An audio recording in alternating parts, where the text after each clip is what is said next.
우리 직장 생활하는 식구들 때문에 제가 이렇게 좀 기다리면서 여러분들에게 이렇게 권면하는 시간이 길어지다 보니까 이제 이렇게 시간이 자꾸 늘어져서 오늘은 숙제 점검 먼저 하고 그 다음에 이제 시작하도록 하겠습니다. 여러분들 이제 질문합니다. 시편 5편 그리고 119편 143편 다 읽은 사람 번쩍 손 들겠습니다. 성적 좋은데요? 손 안 들은 사람은 꼭 벌금 내고 가십시오. 자, 이제 눈 감겠습니다. 우리 10편 119편 103절로 105절까지 지금 이제 우리 한 주 동안 또 큐티의 삶을 살기 위해서 열심히 노력했는데, 자, 다 눈 감습니다. 10편 119편 103절로 105절 말씀 시작.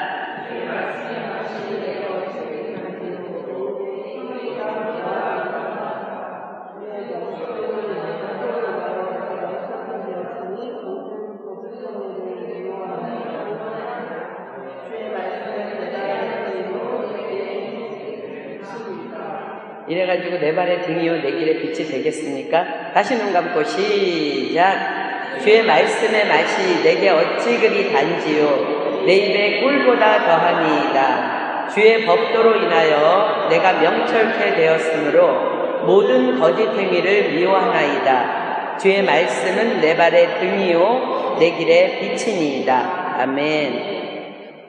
여러분 지금 큐티 잘하고 있습니까? 아멘. 아침에 우리 아주머니들 성경 공부반에서 큐티 잘하고 있냐고 물어보니까 아기들 키우면서 정말 전심전력 다해서 하려고 몸부림치면서 아주 간증들이 차고 넘치더라고요. 너무 정말 감사했고요. 여러분들도 그렇게 하고 계신 줄 믿습니다. 이 시간에 여러분들이 계속해서 지속적으로 큐티하는 삶을 살기 위해서 잠깐 우리 메시지 나누고 그 다음에 우리 들어갈게요. 우리 요 말씀은 시편 1편 1절로 6절 띄워주겠습니다. 시편 1편 1절로 6절 제가 했습니다. 복 있는 사람은, 여러분들 혹시 성경 폈으면 거기다가 빨간 줄 치세요. 복 있는 사람은 거기다 이제 줄 치고 제가 있습니다.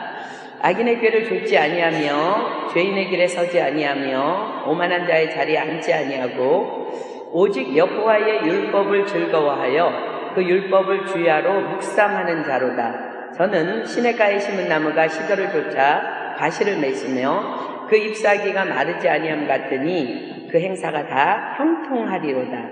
악인은 그렇지 않으며 오직 바람에 나는 겨와 같도다. 그러므로 악인이 심판을 견디지 못하며 죄인이 의인의 회중에 들지 못하리로다. 대저 의인의 길은 여호와께서 인정하시나 악인의 길은 망하리로다. 말씀 묵상 큐티하는 그 말씀을 이제 기록한 시편 1편에 시작이 이렇게 시작합니다. 복 있는 사람. 우리는 참 복을 좋아하는 민족 중에 하나예요. 요즘에는 모르겠어요. 제가 이제 한국을 떠나온 지 20년이 돼서 지금도 그런지는 모르겠지만 예전에 제가 한국에 살 때는요, 밥그릇에도 복자가 써있고 수저에도 복자가 써있고 반찬 그릇에도 복자가 써있는 이제 그런 것들을 많이 볼 수 있었는데, 그러나 하나님께서는 성경을 통해서 복 있는, 즉 복을 소유한 사람은, 복이 있다는 것은 복을 소유한 거예요. 말씀을 묵상하는 자, 즉 하나님과 깊은 교제를 위해 큐티하는 자라고 말씀하십니다. 복은 따라오는 것이 아니라 하나님에 의해 소유되는 것입니다. 그럼 누가 복을 소유한 사람일까요? 지금 우리 여기 시편 1편은요 복 있는 사람은 이라고 시작하면서, 즉 복을 소유한 사람은 주야로 말씀을 묵상하는 자라고 말씀하십니다. 큐티하는 사람은 악인의 길을 쫓지도 아니하고 죄인의 길에 서지도 아니하고 오만한 자의 자리에 앉지도 아니할 것이라고 말씀하십니다.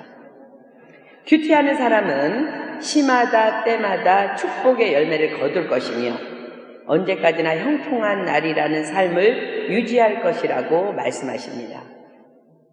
그러나 하나님과의 교제의 시간인 큐티를 소중히 여기지 않는 자들은 언제나 세상에 휘둘려서 안정되지 못한 삶이 그들을 지배할 것에 대해서 경고하십니다. 4절 말씀이 바로 그 말씀이죠.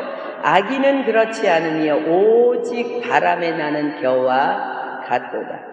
여러분, 겨가 얼마나 가벼워요, 그죠? 세상 풍조에 이리 휘둘리고 저리 휘둘리고 날아갔다가 돌아오지 못하고 이런 삶을 얘기하는 거 아니, 그냥 이 시편 1편은요 그냥 심플하게 6절에 이렇게 기록합니다. 여러분들 빨간 펜이 있으면 6절 맨 끝에 줄 치십시오. 망하리로다. 여러분들 큐티 잘하고 있습니까? 그렇습니다. 큐티의 유익은 하나님께서 하시는 말씀을 듣고 순종하기 위해서 내 삶에 적용함으로 말미암아 놀라운 영적 사건들이 현실에서 이렇게 일어나는 것입니다. 하나님과의 깊은 교제 안에서 듣게 된 그분의 교훈과 책망과 바르게 함과 의로 교육하심이 남에게가 아닌, 아까 우리 전도사님도 말씀하셨듯이 남에게가 아닌 바로 나에게 적용하는 것이 큐티의 목적이기 때문에 그렇습니다. 많은 사람들이 큐티를 한다는 미명하에 깨달은 말씀을 남에게 적용합니다. 우리 엊그제 지난주 토요 기도 모임을 통해서 존 파이퍼 목사님께서 메시지를 전해주신 중에 가룟 유다의 행할 일을 말씀하셨는데, 우리가 너무나 잘 아는 사건, 가룟 유다는요, 마리아가 예수님에게 비싼 향유값을 이렇게 발에다가 이렇게 붓는 것을 보면서 분노합니다. 이유는 그 비싼 것을 팔아서 가난한 자들을 도와야 하는 것이 마땅하다는 거예요. 그 마땅한 일을 깨달았다면 마리아의 행동은 상관하지 말고 바로 그것을 깨달은 가룟 유다가 가난한 자를 돕는 일에 목숨 걸고 헌신하면 된다는 거예요. 그런데 남에게 적용하고 있는 이유가 뭘까요? 가룟 유다 그는 자신이 도둑놈이기 때문에 그렇습니다. 자신이 진실로 말씀을 깨달은 자는 절대로 남에게 적용하지 않습니다. 내가 그렇게 실천하기로 결정하는 자가 바로 온전한 큐티를 하는 자입니다. 러시아에서 지금 크리스천 대학을 세우는 일을 하고 계시는 한 장로님의 간증입니다.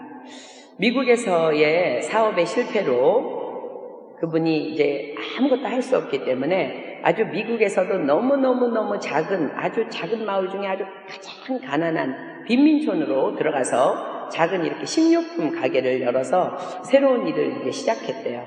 근데 거긴 너무 가난한 마을이기 때문에 하루 벌어서 하루 살아가는 곳이야. 그 말은 지금 뭐예요? 오늘 내가 돈을 벌어갖고 오늘 번 돈으로 우유 사고, 오늘 벌은 돈으로 밀가루 사고, 오늘 번 돈으로 설탕 산다는 소리야. 근데 매일매일 가게에 그들은 그래서 돈을 조금 벌면 오늘 10불을 벌었으면 5불을 벌었으면 그걸 가지고 이제 가게에 가는 그런 아주 가난한 마을이었대요. 근데 이제 자신은 크리스천으로서 주일은 절대 일을 하지 않는 날이 너무나 분명하기 때문에 문을 닫았는데 온 마을이 난리가 났다는 거예요. 하루 벌어서 하루 살아가는 우리인데 당신이 주일이라고 가게 문을 닫아버리면 우리는 어디서 우유를 사며 어디서 밀가루를 사며 어디서 설탕을 사서 음식을 해먹느냐는 거예요. 너만 크리스찬이냐? 우리도 크리스천이다. 똑바로 해라. 예수님 욕먹이지 말고 막 난리가 난 거야. 이제 쫓겨나게 생긴 거야. 고민이 되었습니다. 당연히 고민이 되죠, 그죠? 그러나 이분이 말씀을 통해서 말씀을 묵상하면서 온전히 주일은 아무 일도 하지 않는 하나님께서 지정하신 그 날임을 확신하기 때문에 그럼에도 불구하고 계속해서 문을 닫았답니다. 그런데 그 아우성을 치던 사람들이 3주째가 되니까 토요일에 물건을 2배로 사가기 시작하고 또 월요일에는 2배의 매상이 오르게 되었을 뿐만 아니라 오히려 그 아우성 치던 사람들이 우리 동네에 진짜 크리스찬이 이사 왔다면서 온 동네가 기뻐하면서 칭찬하더라는 거예요. 그때부터 사업의 문이 열리기 시작하고 이제는 주님이 주신 물질을 가지고 러시아에서 크리스찬 대학을 세우는 일을 지금 하고 있는 크리스천 재벌로 성장했다는 거예요. 저는 이런 은혜의 축복들이 우리 안에 큐티하는 모든 지체들에게 일어날 것을 꿈꾸며 기도합니다.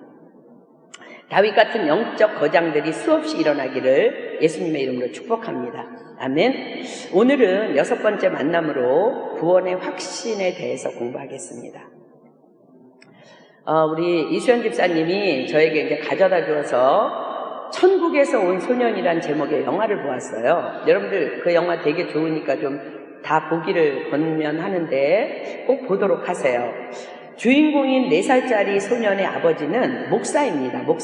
목사로서 십자가를 가르치고 구원과 예수님에 대해서 설교합니다. 그러나 정작 자신의 아들이 맹장 파열로 이렇게 수술하는 동안에 예수님을 만났고 천국에 다녀왔다는 이야기를 들려주자 당황합니다. 그 사실 때문에 온 교회가 술렁거리고 우리가 속한 교회가 당신의 어린아들이 천국에 다녀왔다는 허망한 풍설로 서커스장이 될 수 없다는 교인들의 거센 반발의 목소리에 확신 있게 대처하지 못합니다. 당연히 설교의 힘을 잃고 교회에서는 더 이상 그를 원하지 않습니다. 그러나 어린 아들과의 지속적인 이런 대화를 통해서 그 아이의 모든 말이 사실로 받아들여질 수밖에 없는 몇 가지 증거들이 나타납니다. 그런데 이 천국에서 온 소녀는 사실을 근거한 영화예요. 그 목사는 어릴 때부터 할아버지의 사랑을 이렇게 많이 받고 자랐어요. 그러다 할아버지의 죽음으로 너무 슬펐고 낙심되었고, 그러나 할아버지를 만날 수 있다는 기대감에서 그 영화상에서 제가 보기로는 그래서 그 기대감에 목사가 된 것 같아요. 근데 그러나 막연했던 그 할아버지와의 재회가 아들의 천국 여행으로 확실하게 이렇게 다가옵니다.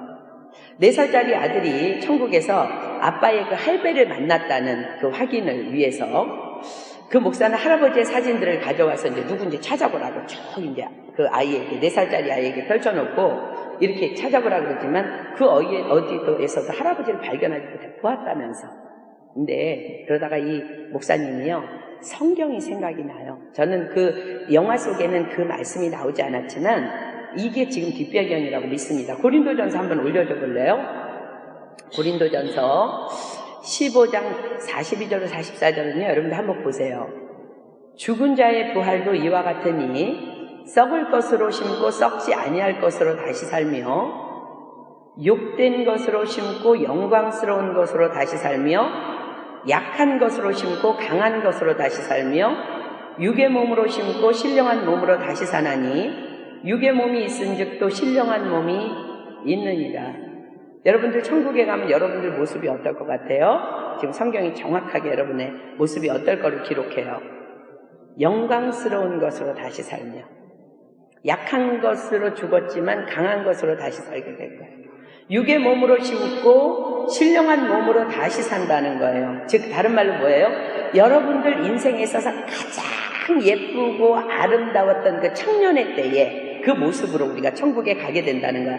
그렇다면 이 목사님이 어떤 사진에도 자기 아들이 할아버지를 발견하지 못해 분명히 봤다는데, 그러니까는 온 집을 다 뒤져서 청년의 때의 사진을 이제 찾아냅니다. 그래서 가장 아름다운 때인 청년의 때의 모습으로 아마 봤다는 것을 생각하면서 젊을 때의 사진을 찾아서 보여주니까 그 아들이 바로 이 사람이라고, 이 사람을 천국에서 보았다고 얘기합니다.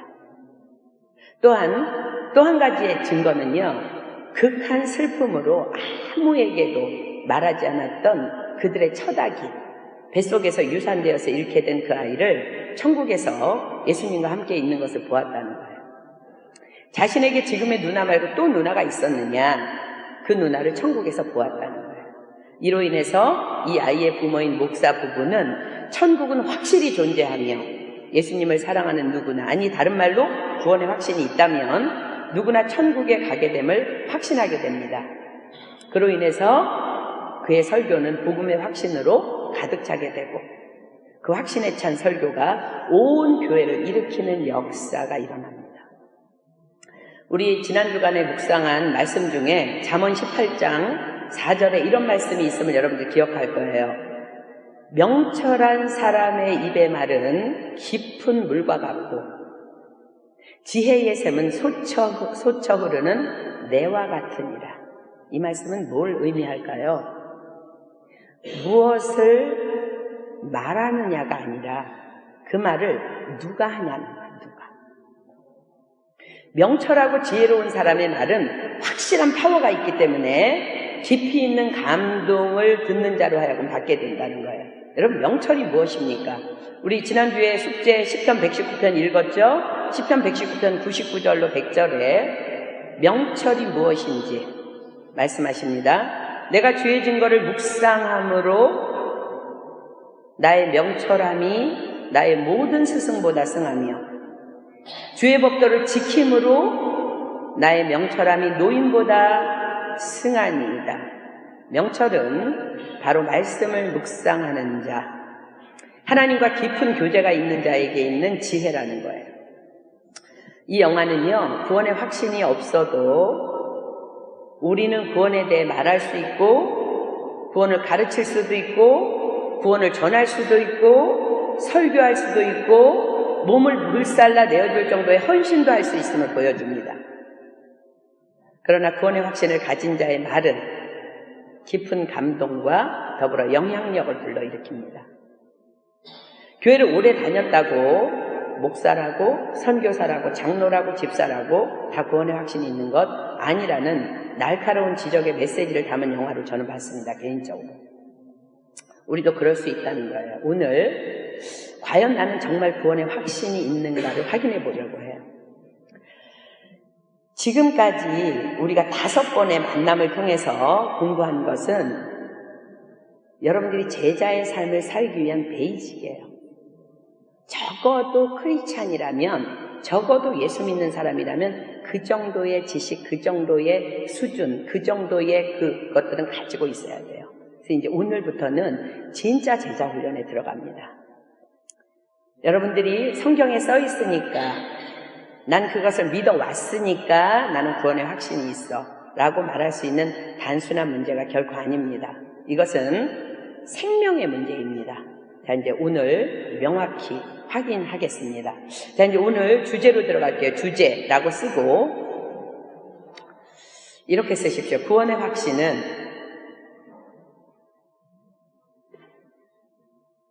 예수님이 자신의 구주이심을 지정의 전인적으로 받아들이는 것입니다. 다시, 구원의 확신은 예수님이 자신의 구주이심을 지정의 전인적으로 받아들이는 것입니다. 자, 이제 여러분들에게 지금부터 우리의 구원을 확인하기 위해서 제가 여러분들에게 지금부터 10개의 질문을 던지겠습니다. 이 10개의 질문은요, 사실 하나의 질문을 여러 가지로 바꾸어서 질문하는 겁니다. 즉, 모든 질문은 당신은 구원 받았습니까? 라는 질문의 변형일 뿐입니다. 그러므로 10개의 질문 모두에 대해서 예가 나와야 돼요. 10개의 질문이 던져질 동안에 여러분들은 자신의 노트에 이제 질문마다의 끝에 예, 아니요, 모르겠습니다 라고 기록하십시오. 예 쓰면 예, 모르면 아니요, 모르겠으면 모른다고 기록하십시오. 만약에 질문을 받는 동안에, 여러분들이 10개의 질문을 받는 동안에 모르겠음이나 아니요의 대답이 나오면 잘 체크해 놓으세요. 그리고 여러분들의 확신을 돕기 위해서 혹시 확신이 있는데도 모를 수도 있어요. 그죠? 그 영화의 그 주인공 그 목사님은 구원의 확신이 있었던 것 같아요. 근데 확실하게 자기가 체험적인 신앙이 없어서 확신하지 못했던 것 같아요. 그런 경우가 있거든요. 그러니까 여러분의 확신을 돕기 위해서 해당되는 성경 구절을 나중에 읽어드릴게요. 자, 준비됐습니까? 1번. 이제 당신은 예수를 믿고 그의 몸인 교회에 속했습니다. 다시 한번 묻습니다. 당신은 예수를 믿습니까? 이 질문에 분명히 예라고 대답하였다면 이제 본격적으로 두 번째 질문부터 이제 솔직하게 대답해 보십시오. 2번 질문합니다. 예수 그리스도가 지금 당신 안에 계십니까?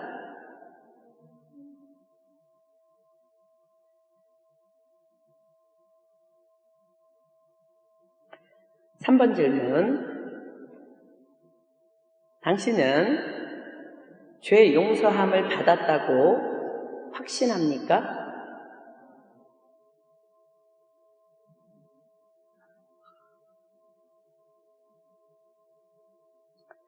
네 번째 질문.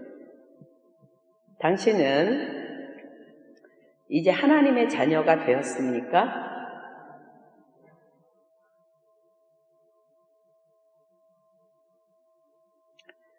다섯 번째 질문. 당신은 영생을 얻었습니까?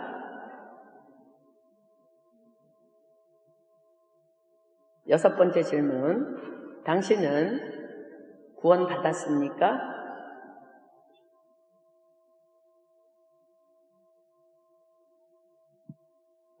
일곱 번째 질문. 오늘 밤에 만약에 지금 죽는다면 천국에 가리라는 확신이 있습니까?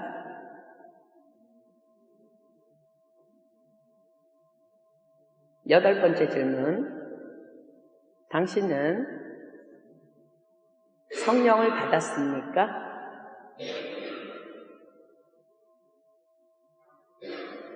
아홉 번째 질문. 당신은 거듭났습니까?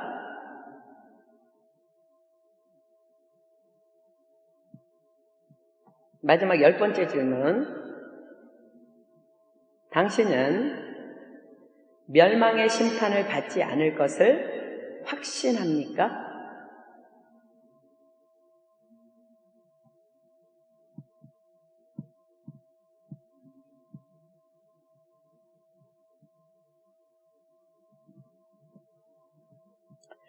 자, 이제 여러분 중에 혹시라도 아니요, 잘 모르겠습니다 라는 것이 혹시 하나라도 있을지 몰라요. 그래서 여러분들을 돕기 위해서 지금부터 이제 1번부터 여러분의 구원의 확신을 돕기 위해서 성경 구절을 여러분들에게 불러드릴게요. 이제 불러드리면 여러분들이 그 말씀을, 진리이신 그 말씀을 보면서 확인 한번 해보십시오.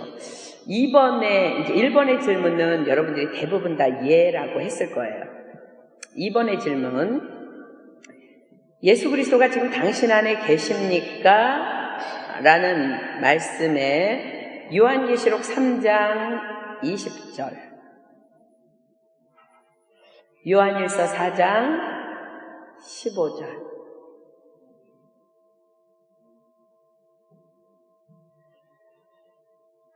여러분들이 만약에 모르겠습니다, 아니요라고 썼다면 이 말씀을 여러분 한번 묵상해 보십시오.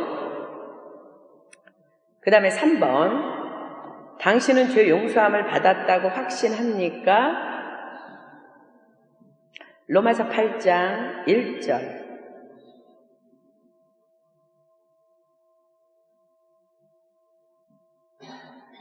골로새서 1장 12절로 14절로 확인하십시오.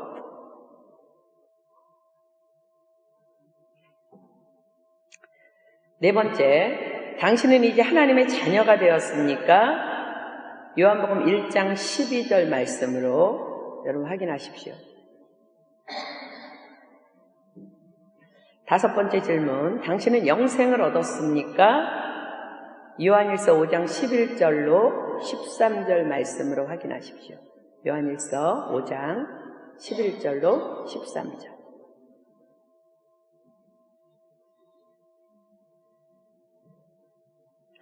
여섯 번째 질문, 당신은 구원 받았습니까?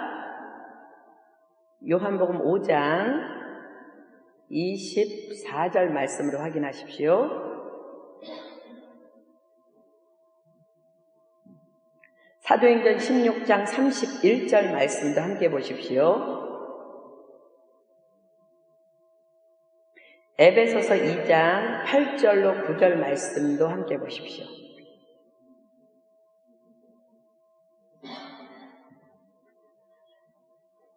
(7번) 질문. 오늘 밤에 죽는다면 천국에 가리라는 확신이 있습니까? 누가복음 23장 42절로 43절 말씀 참고하십시오.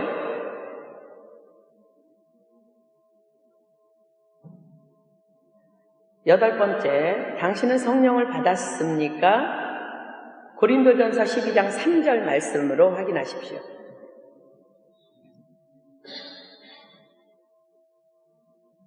아홉 번째 질문, 당신은 거듭났습니까? 요한복음 3장 3절로 5절 말씀으로 확인하십시오.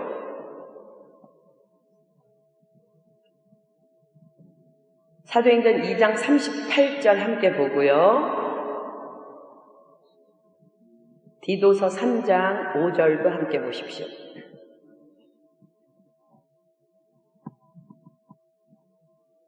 마지막 10번째 질문, 당신은 멸망의 심판을 받지 않을 것을 확신합니까? 요한복음 3장 16절로 18절 말씀 참고하십시오. 자, 지금부터 이제 선교사님이 여러분들에게 한 5분 정도 시간 줄게요. 혹시 잘 모르겠습니다라고 했던 부분들을 말씀이신 그 말씀을 여러분들에게 나누어진 거 그거 펴서 확인해 보고요. 또 어떤 사람들은 나는 확신이 yes라고 대답했지만 누군가가 질문하면 내가 이렇게 대답해 줘야지 라는 마음으로 한번 한 5분 정도 시간 줄 테니까 여러분들 한번 여러분들이 예라고 대답하지 못했던 거에 대해서 한번 찾아보고 묵상하고 한번 확인하십시오.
자, 이제 대부분 다 됐죠? 만약에 여러분들에게 이제 제가 이렇게 권면하겠습니다. 만약에 지금 이 성경 구절을 찾아보았음에도 불구하고 아니오나 모르겠습니다라는 것이 하나라도 나오면 여러분들이 계속해서 지금 아직 우리가 이제 14번의 만남을 갖는데 오늘 6번째 만남이니까 그대로 쭉 따라오는데요. 따라오기는 따라오는데 지금 여러분들이 하고 있는 봉사의 직분이 있어요. 찬양팀일 수도 있고 리더의 자리일 수도 있어요. 반드시 내려놓으십시오. 하지 마십시오. 하지 말고요. 내려놓고 그냥 제자 훈련에만 올인하십시오. 왜냐하면 이 섬김의 자리는요. 교회 안에서의 섬김은 내가 무엇을 하느냐가 중요한 게 아니라 누가 그 섬김을 하느냐가 더 중요합니다. 여러분들이 구원의 확신이 없이 교회의 섬김의 자리, 봉사의 자리 하는 것은 옳은 일 아니에요. 여러분들이 먼저 구원받는 것이 더 중요합니다. 만약에 그런 자가 있다면 선교사님하고 반드시 상담해야 되고요. 그러나 우리에게 지금 아직 8번의 기회가 있기 때문에 말씀이신 하나님께서 여러분들 만져주실 거예요. 불확실한 가운데 섬기지 말고 여러분들이 섬기지 않아도 하나님께서 교회를 사랑하시기 때문에 머리이신 하나님께서 교회를 운영하실 것입니다. 저는 그렇게 확신합니다. 자리 내려놓고요. 이 10가지가 예스, 네, 아멘이 다 될 때까지 제자훈련 끝까지 받도록 하고요. 그렇게 권면합니다. 자, 이제 지금 제가 개인적으로 물어보지 않겠습니다. 이제 여러분들 안에 다 이제 구원의 확신이 있다는 것을 전제하에 이제 누군가가 아니면은 저랑 이제 상담할 거니까 구원의 확신이 있다는 전제하에 이제 내용으로 들어가겠습니다. 오늘 여러분들이 말씀을 듣다가 구원의 확신에 대한 그 확신이 여러분에게 들어오기를 예수님의 이름으로 축복합니다. 앞에서 우리는 우리의 마음 상태에 관한 이 10가지 질문에 이렇게 대답함으로써 우리가 이제 구원받았음을 확인했습니다. 이제 여러분은 그리스도인이 되었습니다. 그리스도인이 되었다는 것은 믿음으로 그리스도를 영접하며 그분이 주시는 사랑과 죄 용서함을 받았다는 말입니다. 그리스도인이 되었다는 것은 여러분이 그리스도에게, 예수님에게 여러분의 지성과 감정과 의지를 헌신하는 것입니다. 다시 말해서 여러분의 전 인격을 그리스도에게 내어드리는 것입니다. 우리와 그리스도의 관계는 결혼 관계를 예를 들어서 설명할 수 있어요. 결혼 관계에도 지성, 감정, 의지라는 세 요소가 있어야 됩니다. 한 남자가 어떤 여자가 자기에게 너무너무 잘 맞는 대상이라는 것을 알고 또 그 여자를 마음으로 이렇게 사랑할지라도 그것으로 결혼이 성립되는 것은 아닙니다. 결혼에는 지성과 감정 이상으로 의지가 필요합니다. 한 남자와 한 여자가 의지의 행위로 주례자 앞에서 모든 사람들 앞에서, 모든 친척들 앞에서, 모든 친구들 앞에서 남편과 아내가 될 것을 서약하기 전까지는 결혼은 성립되지 않습니다. 결혼이 성립되기 위해서는 주례자의 질문에 모든 사람들 앞에서 예 라고 분명히 한마디 대답이 필요합니다. 우리와 예수 그리스도의 관계도 마찬가지입니다. 먼저 그리스도를 지식적으로 알아야 합니다. 그리고 감정적인 체험도 필요합니다. 그러나 그것만으로 충분하지 않습니다. 이 두 가지가 확실하더라도 의지의 행위로 그리스도를 자신의 삶의 주인으로 모시지 않으면 그리스도인이 될 수 없습니다. 자, 지금부터 그리스도인의 헌신에 필요한 3가지 요소에 대해서 하나씩 더 자세하게 살펴보겠습니다. 첫째는 지적인 이해를 보겠고요. 두 번째는 감정적인 체험, 세 번째는 의지적인 결단에 대해서 자세히 좀 알아보겠습니다. 첫 번째, 지적인 이해, 큰 1번이라고 쓰고요. 지적인 이해라고 쓰십시오.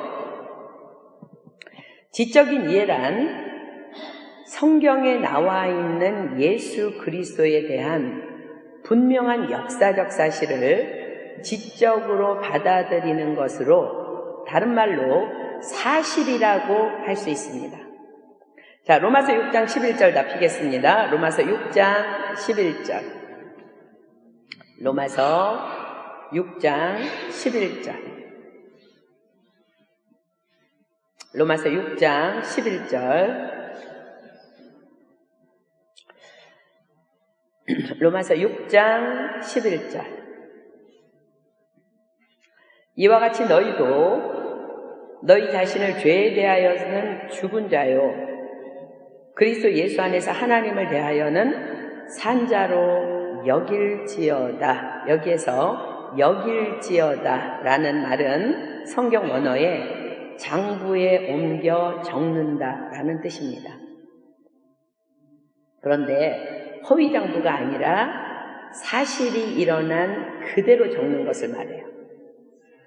성경에 기록되어 있는 예수 그리스도의 이야기와 그를 통한 구원의 이야기는 사실 그대로를 적은 것이며, 우리가 그것을 지적으로 받아들이는 것은 사실이 아닌 것을 받아들이는 것이 아니라 사실 그대로를 받아들이는 것입니다. 예를 들어서 누군가 여러분들에게 이렇게 물을 수 있어요. 당신이 예수 믿는 것을 어떻게 아십니까? 라는 질문에 성경에 그렇게 기록되어 있으니까 라고 대답할 수 있는 것, 이것이 이제 지적인 이해입니다. 기독교는 맹목적인 신앙이 아닙니다. 그것은 역사적인 사실 위에 세워진 것입니다. 이 사실들은 여러 세기를 거쳐서 수많은 학자들의 연구와 조서를 통해서 증명됐습니다. 많은 뛰어난 학자들이 나사렛 예수의 생애, 교훈, 죽음과 부활, 그분이 끼친 영향에 대해서 조사하는데 일생을 바쳤어요. 예수의 부활 사건만 해도 우리가 너무너무 잘 알고 있는 이순신 장군이 한반도 앞바다에서 왜군을 무찌른 역사적 사실보다 더 증거가 확실하게 있습니다. 에드윈 쉐윈이라는 그 성경학자는요, 이렇게 말했습니다. 그리스도가 장사되었다가 사흘 만에 육체적으로 다시 살아난 사실은 지상에서 그를 알던 사람들로 하여금 그리스도와 새로운 관계를 맺게 했습니다. 그리고 그의 부활 사건은 아무도 부인할 수 없는 역사적인 증거가 있습니다. 라고 얘기합니다. 그리스도의 부활 소식은 그 당시 신약시대 교회의 혁명적인 메시지였고요. 오늘 우리에게도 혁명적인 메시지입니다. 그것은 역사적인 사실이기 때문에 그렇습니다. 그러므로 신앙에서 지적인 헌신을 하기 위해서는 성경에 기록된 복음의 내용을 분명히 여러분들이 이해해야 합니다. 이제 여러분들의 복음의 역사적 사실과 그 의미를 제대로 지금 이해하고 있는지 살펴볼게요. 이제 지금까지 우리가 5번의 만남을 통해서 공부했던 그것들을 여러분들이 지금 지적으로 이미 이해하고 받아들였는지 확인하겠습니다. 첫 번째, 예수 그리스도는 누구십니까? 성경에서 예수님은 자신을 어떻게 소개했습니까?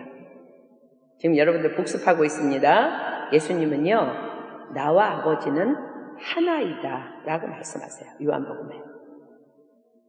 또 요한복음 14장에 나를 본 자는 아버지를 본 것이다 라고 자신에 대해서 말씀하십니다. 또 우리가 여러분들 공부한 거 기억나죠? 예수님의 주변에 있던 사람들은 어떻게 소개했죠? 예수님께서 폭풍 가운데 물 위를 걸어오시는 것을 보시고 배에 있던 자들이 뭐라고 얘기해요? 진실로 하나님의 아들이로소이다. 마태복음에 보면 예수님께서 십자가에서 영원히 떠나신 후에 성소 휘장이 위로부터 아래까지 찢어져서 들이대고 땅이 진동하며 바위가 터지고 무덤들이 열리고 자던 성도들의 몸이 많이 일어나서 예수님의 부활 후에 저희가 무덤에서 나와서 거룩한 성으로 들어가서 많은 사람에게 보였다고 기록합니다.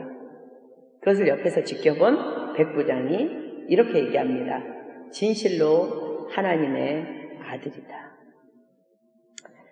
12제자 중에 의심 많았던 도마는 예수님께서 부활하신 후에 예수님의 손과 발과 옆구리를 만져보고 나의 주시며 나의 하나님이시다 라고 고백합니다.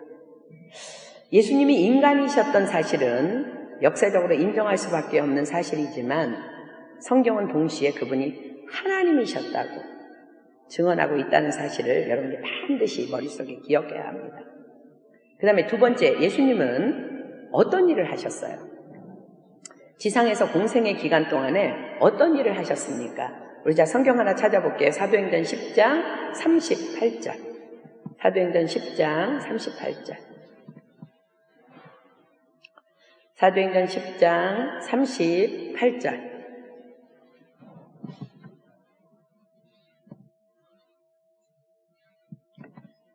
사도행전 10장 38절 제가 읽습니다. 하나님이 나사렛 예수에게 성령과 능력을 기름 붓듯 하셨음에 저가 두루 다니시며, 지금부터 줄치겠습니다. 저가 두루 다니시며 착한 일을 행하시고, 거기다 줄치십시오. 저가 두루 다니며 착한 일을 행하시고 마귀에게 눌린 모든 자를 고치셨으니 이는 하나님이 함께 하셨습니다. 무슨 일을 하셨대요? 예수님이 성령 안에서 착한 일을 하셨다고 기록해요. 마귀에게 눌린 자, 병자들을 고치는 회복 사역을 착한 일로 표현합니다. 예수님이 십자가에서 죽으신 목적은 뭐죠? 예수님은 마가복음에서 이렇게 말씀하십니다. 인자에 온 것은 섬김을 받으려 함이 아니라 도리어 섬기려 하고 자기 목숨을 많은 사람의 대속물로 주려 함이라 라고 고백하십니다. 로마서는 우리가 아직 죄인 되었을 때에 그리스도께서 우리를 위하여 죽으심으로 하나님께서 우리에게 대한 자기의 사랑을 확증하셨느니라 라고 성경이 기록합니다. 예수님이 십자가에서 죽으신 목적이 뭐예요? 대속물로 죽으셨다는 거예요. 저와 여러분의 죄를 대신해서. 결국 예수님은 우리의 온전한 회복을 위한 사망 권세를 깨트리기 위해 십자가에서 죽으신 것입니다. 예수님은 지금 무엇을 하고 계십니까? 우리 세 번째 만남이었죠? 예수님은 자기가 죽은 후에 무슨 일이 일어날 거라고 말했어요? 제자들에게 내가 예루살렘에 올라가서 장로들과 대제사장들과 서기관들에게 많은 고난을 받고 죽임을 당하고 제3일에 살아날 거야 라고 제자들에게 가르치셨어요. 제3일에 살아날 것이라고 말씀하셨습니다. 부활하신 예수님은 그럼 지금 어디서 무엇하고 계시다고 우리가 배웠죠? 어떻게 여러분들이 알고 이해하고 있습니까? 부활하신 예수님은 하나님 우편에 계시면서, 하나님 우편은 뭐라 그랬어요? 능력과 권세를 가지신 걸 얘기해요. 교회를 통하여, 저와 여러분을 통하여 온 세상을 주관하고 계십니다. 여러분들 여기까지 다 아멘입니까? 아멘. 그렇다면 네 번째, 그러므로 우리는 예수를 믿어야 합니다. 요한복음 3장 16절은 여러분들이 암송했던 말씀이죠. 하나님이 세상을 이처럼 사랑하사 독생자를 주셨으니 이는 저를 믿는 자마다 멸망치 않고 영생을 얻게 하려 하심이라 라고 가르치십니다. 하나님께서 온 세상, 특히 그 안에 있는 나를 사랑하셔서 독생자이신 예수 그리스도를 통하여 구원의 길을 열어놓으셨는데 내가 그를 나의 주님으로 영접하기만 하면 이 구원이 나에게도 일어난다는 말씀이에요. 요한복음 3장 16절은 구원의 비밀의 전체의 요약입니다. 자, 이제 지적인 것은 우리가 지금까지 이렇게 이제 5주라는 시간을 걸쳐서 우리가 이제 지적으로 성경에 기록된 것을 바탕으로 지적인 이해가 우리에게 이제 이루어졌습니다. 크게 두 번째에 감정적인 체험. 감정적인 체험. 지적 이해, 즉 사실에 대한 이해 후에는요, 감정적 반응이 반드시 뒤따라옵니다. 우리가 그것에 대해서 이제 네 가지를 생각해 볼 거예요. 근데 감정이라는 것은 어떤 특별한 행위나 사건 혹은 경험에 대한 느낌이나 반응입니다. 사람에게는 감정이 있기 때문에 복음을 듣고 예수님에 대한 사실을 알고 그분을 믿게 되는 과정에는 반드시 감정의 반응이 따르게 돼 있어요. 그러나 감정의 형태는 여러 가지가 있기 때문에 우리가 이것을 제대로 구별하지 못하면 하나님과의 관계에 혼동이 일어나기가 쉬워요. 자, 첫 번째, 이제 4가지 감정적 반응에 대해서 4가지 봅니다. 첫 번째, 신앙에는 감정적 반응이 있습니다. 반드시 있다는 거예요. 자, 사도행전 2장 37절, 사도행전 7장 54절로 56, 사도행전 2장 37절로 41절, 사도행전 7장 54절로 56절 두 군데의 성경을 여러분들이 개인적으로 보십시오. 지금 보고 복음을 지금 들은 두 부류의 사람들의 감정이 일어나요. 사도행전 2장 37절은 베드로가 예루살렘 사람들에게 설교합니다. 사도행전 7장 54절로 56절은 스데반이 유대인들에게 설교합니다. 두 가지 반응이 어떠했나를 지금 이제 보십시오. 사도행전 2장 37절로 41절, 사도행전 7장 54절에서 58절. 자, 지금 1대1로 개인적으로 말씀 찾겠습니다. 찾아서 보겠습니다. 두 가지 반응에 대해서 한번 찾아보세요.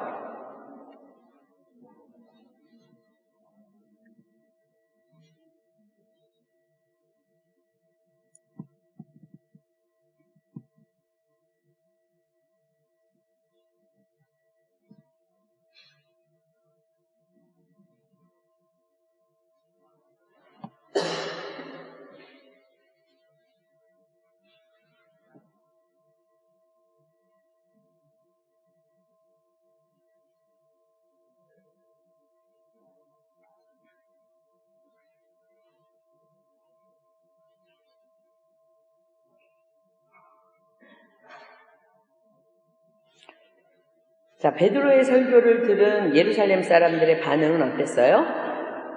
응? 어땠어? 응?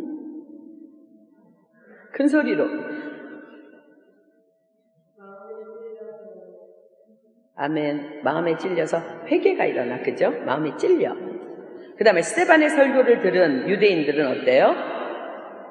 응? 마음에 찔리긴 찔렸는데 이를 갈면서 막 분노해, 그죠? 두 부류의 사람들의 감정적인 반응 상태는 정반대였지만 우리가 기억해야 될 것은 그들이 감정적인 반응을 보였다는 면에서는 공통점이라는 거야.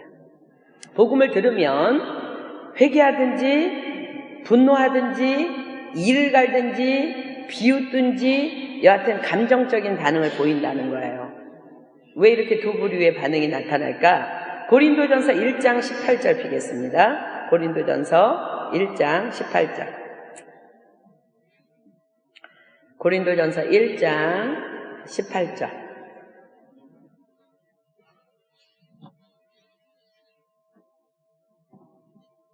제가 있습니다. 십자가의 도가 멸망하는 자들에게는 미련한 것이요 구원을 얻는 우리에게는 하나님의 능력이라. 아멘. 자, 고린도후서 4장 3절로 4절. 왜 멸망하는 자들에게 미련하게 나타날까? 왜 그들은 미련하게 받아들이면서 분노할까? 고린도후서 4장 3절로 4절. 고린도후서 4장 3절로 4절. 만일 우리 복음이 가리웠으면 망하는 자들에게 가리운 것이라. 그 중에 이 세상 신이, 줄 치세요. 이 세상 신이 믿지 아니하는 자들의 마음을 혼미케 하여 그리스도의 영광의 복음의 광채가 비추지 못하게 함이니 그리스도는 하나님의 형상이니라. 복음을 전하는 데는 반드시 사단이 이를 갈며 분노하며 가로막고 있다는 것을 얘기합니다. 자, 이제 작은 두 번째, 감정적인 반응은 서로 다릅니다. 작은 2번, 감정적인 반응은 서로 다릅니다. 지금 여기에서 얘기하는 감정적인 반응은 구원의 확신을 받는 자들의 반응이에요. 자, 사도행전 22장 6절로 10절은요. 사도 바울이 예수님을 만나는 장면이 기록됩니다. 자, 어떠한 체험을 통해서 예수님을 알게 되었는지 사도행전 22장 6절로 10절 다 피겠습니다. 사도행전 22장 6절로 10절.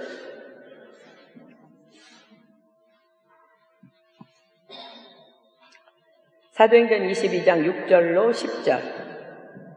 자, 제가 있습니다. 가는데 다메섹에 가까웠을 때에 오정쯤 되어 호련히 하늘로서 큰 빛이 나를 둘러 비추매 내가 땅에 엎드러져 드리니 소리 있어 가로되 사울아 사울아 내가 왜 나를 핍박하느냐 하시거늘 내가 대답하되 주여 누시니이까 하니 가라사대 나는 내가 핍박하는 나사렛 예수라 하시더라. 나와 함께 있는 사람들이 빛은 보면서도 나더러 말하시는 이의 소리는 듣지 못하더라. 내가 가로되 주여 무엇을 하리이까? 주께서 가라사대 일어나 다메섹으로 들어가라. 정한 바 너의 모든 행할 것을 거기서 누가 이르리라 하시거늘. 사도 바울은 다메섹에서 극적으로 예수님을 만나는 체험을 합니다. 그런데 여러분들이 잘 아는 것처럼 사도 바울의 제자 디모데는 우리 디모데 전후서에 디모데 나오죠, 그죠? 그 디모데는 목사예요.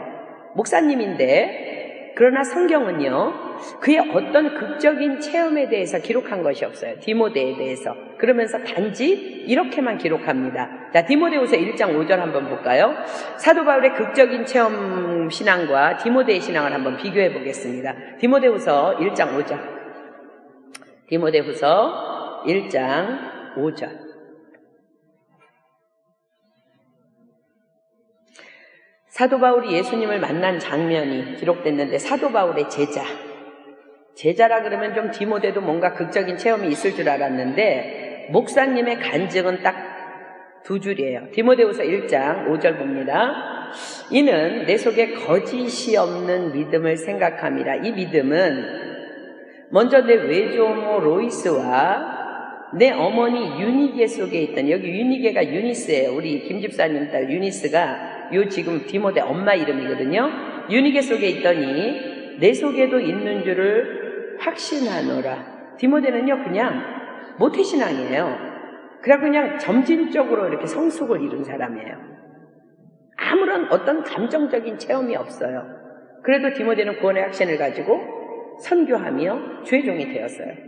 바울은 주님을 만남으로 인해서 급격한 변화가 있었던 사람이에요. 자, 보세요. 이 두 가지를 보면 성격이나 가정 배경에 따라서 신앙의 감정적인 반응이 다르다는 거예요. 여러분들 어느 편에 속해요? 사도 바울 쪽입니까? 디모데 쪽입니까? 사도 바울은 극에서 극으로 변화하는 신앙을 체험했어요. 그러니까 신앙적 스타일이 매우 막 열정적이야. 근데 디모데는 외할머니 때부터 모태신앙으로 이렇게 점진적으로 이렇게 성장해요. 그러다 보니까 이 두 사람이 지금 우리가 이제 신약 성경을 보면요. 바울은요, 체험적인 신앙이었고, 격정적인 신앙이었기 때문에 전투적으로 일을 해요. 그러니까 이 사람에게 장점은 뭐냐면은 전도를 너무 잘해. 너무너무 열정적이야. 그래갖고 선교사로서 얼마나 적합한지 몰라. 온 데를 돌아다니면서 선교하잖아. 그치? 근데 확신 있는 설득과 담대한 선포가 이렇게 가능한 그런 열정적인데 이 사람에게 단점이 있어요. 우리가 신약 성경 보면요. 바울과 실라가 다투잖아. 그치? 응? 신앙의 기복이 심하고 말로 정죄하고 상처 주는 스타일이야. 자기가 오르면 막 이래가지고 막 선교하다가도 막 갈라질 수 있는 그런 단점이 사도 바울에게도 있었어요. 우리 모습이랑 비슷하죠, 그죠? 디모데 목사님은 인격적이고 아주 외조모 때부터 그렇게 자랐으니까 내면적이고 신앙이 이렇게 생활화된 사람이에요. 그러다 보니까 이런 사람들은 인격적이고 성숙된 이 신앙의 모습으로 목회자로 참 적합해요. 선교사가 아니라 목회자로 적합한데 그러니까 이제 상담을 잘해주고 사람들을 위로하는 데 참 탁월한 그런 것들을 이제 디모데는 보여요. 단점은 추진력이 좀 약해요. 그 결단력이 부족해서 이게 담대하지 못한 그런 스타일인데 그럼 여러분의 신앙 스타일은 어떻습니까? 지금 다 둘씩 앉았어요? 한번 얘기해 보세요. 나는 바울 스타일인가 디모데 스타일인가 둘씩 한번 나눠보겠습니다. 나는 어떤 스타일인가? 그러니까 말하자면 난 어떻게 주님을 만났나? 나는 구원의 확신을 어떻게 받았나? 주님을 언제 만나서 변화됐나? 이제 그걸 나누면 돼요. 어떤 스타일인지.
자, 이제 스타일 다 나왔습니까? 다 달라요, 그죠? 뭐 바울 스타일도 있고 디모데 스타일도 있고 복합적인 스타일도 있는데 3번, 작은 3번. 우리 어떤 사람들은 막 격정적으로 만난 사람이 있고요. 막 내가 막 주님을 만난 그날 막 눈물이 쏟아졌다. 막 저 같은 경우도 그래요. 어느 날 설교를 그냥 맹숭맹숭 다녔는데 목사님이 설교하시는데 무슨 설교를 했는지 기억 안 나는데 그냥 눈물이 수도꼭지같이 흘러내렸어. 근데 그때부터 주님이 믿어져요. 그러니까 그때 주님을 만난 거죠. 그죠? 근데 이제 다 다르다는 거야. 다. 자, 3번. 감정에 의존하지 마십시오. 전적으로 의존하면 안 됩니다. 감정에. 인간은 본래 감정적인 존재예요. 그래서 감정은 우리 생활의 정상적인 부분이에요. 그리고 사람들은 서로 성격이 다르기 때문에 하나님과의 관계를 맺을 때 감정적으로 각기 다르게 반응하기 마련인데 여러분들 이제 대화했잖아 지금 그죠? 감정적으로 매우 고조된 반응을 보일 수도 있고 어떤 사람은 이제 조용하고 차분한 반응을 보일 수도 있어요. 이와 같은 감정은 다양한 것이기 때문에 어떤 특정한 감정에 옳다 그르다 의존하면 안 됩니다. 감정적인 체험은 굉장히 필요하지만 특별한 감정적 체험만 구하면 그리스도를 통해서 하나님과 맺게 되는 인격적인 관계에 대한 확신을 잃기가 너무너무 쉬워요. 감정에 의존한다는 것은 다음 두 가지를 내포합니다. 첫째는 느껴야 구원받은 것이라고 생각하는 것. 두 번째는 어떤 특별한 감정 체험을 하는 것이 구원받은 표징이라고 생각하는 것. 이단들이 많이 사용하죠. 세월호 사건으로 시끄러운 구원파도 몇 년 몇 월 며칠 날 구원받았냐? 모르겠다. 나는 구원은 확신하는데 모르겠다면 너는 안 받았다. 막 이렇게 사람들 이제 현혹하는데, 우선 여러분들 감정적으로 느껴야만 구원받는 것이라는 생각이 얼마나 위험한가를 성경을 통해서 이제 우리가 좀 알아보겠습니다. 출애굽기 12장 다 피겠습니다. 출애굽기 12장 21절로 23절. 출애굽기 12장 21절로 23절. 출애굽기 11장부터 13장까지는 유월절 사건이 기록돼요. 그 중에 이제 출애굽기 12장 21절로 23절 보겠습니다. 유월절이 뭐예요? 죽음이 나를 넘어간 날, 그게 유월이에요. 1, 2, 3, 4, 5, 6, 7, 8 할 때 유월달이 아니라 죽음이 나를 넘어간 걸 유월했다 그래요. 자, 출애굽기 12장 21절로 23절. 모세가 이스라엘 모든 장로를 불러서 그들에게 이르되 너희는 나가서 너희 가족대로 어린 양을 택하여 유월절 양으로 잡고 너희는 우슬초 묶음을 취하여 그릇에 담은 피에 적시어서 그 피를 문인방 좌우 설주에 뿌리고 아침까지 한 사람도 자기 집 문 밖에 나가지 말라. 여호와께서 애굽 사람을 치러 두루 다니실 때에 문 인방과 좌우 설주의 피를 보시면 그 문을 넘으시고 멸하는 자로 너희 집에 들어가서 너희를 치지 못하게 하실 것임이니라. 이 말씀은 신약성경에 누구든지 예수 믿으면 구원받는다는 요한복음 3장 16절의 말씀과 똑같아요. 유월절 당시에 문설주와 인방의 피를 받은 그 집안에 있는 사람들은요, 모두 살았어요. 그러나 그 중에 그 누구도 그날 밤에 죽음의 칼날이 자기 자신을 넘어가는 것을 그 순간 감정적으로 아무도 느끼지 못했어요. 만일 느끼고 싶은 사람이 있었다면 난 느껴야지만 구원받은 거야 막 이런 사람이 있으면 밖으로 나갔어. 그러면 그는 바로 죽게 됐어요. 그날. 그죠? 그러므로 말씀에 의해서 그 순간에 구원받고 있다고 그들은 그냥 그 안에서 그날 밤에 믿을 뿐이에요. 우리도 마찬가지예요. 하나님이 세상을 이처럼 사랑하사 독생자를 주셨으니 이는 저를 믿는 자마다 멸망치 않고 영생을 얻게 하려 하심이라. 그 말씀을 믿는 거예요. 말씀에 의해서 그 순간에 구원받았다고 그 유월절 그 사건 때 그들은 이스라엘 사람들은 그렇게 믿을 뿐이에요. 근데 그들이 느끼고자 하는 그런 느낌이 없어 뭐 이런 거는요, 느껴지지 않아도 그 하루 그날 밤이 지나간 다음에 아침에 문 밖에 나와 보면 확인할 수 있어요. 아멘. 요한복음 3장 8절. 자, 이제 이 말씀으로 느껴야만 예수를 믿은 거야 하는 사람에게 지적으로 여러분들 다가가십시오. 요한복음 3장 8절. 요한복음 3장 8절. 눈물 콧물 흘리면서 사도 바울처럼 극적으로 체험하는 사람도 있지만 대부분 우리의 구원은 이렇게 들어옵니다. 요한복음 3장 8절. 바람이 임의로 불매 내가 그 소리를 들어도 어디서 오며 어디로 가는지 알지 못하나니 지금부터 주치십시오. 성령으로 난 사람은 다 이러하니라. 아멘. 그러므로 중요한 것은 내가 어떤 감정의 반응에 의해 구원의 확신을 갖게 됐다 할지라도 그 누구도 자신의 감정 반응 스타일을 다른 사람에게 강요하지 말아야 한다는 거예요. 어떤 특별한 감정의 반응을 보여야 구원받은 것으로 알지 않도록 여러분들 정말 절대적으로 주의해야 합니다. 작은 네 번째, 감정은 말씀과 믿음의 결과입니다. 구원의 확신은 하나님의 말씀의 권위에 근거해요. 그죠? 말씀의 권위에 근거해서 우리가 구원의 확신을 얻는 거야. 하나님께서 말씀하신 대로 한다면 자신이 하나님의 자녀임을 확신할 수 있게 됩니다.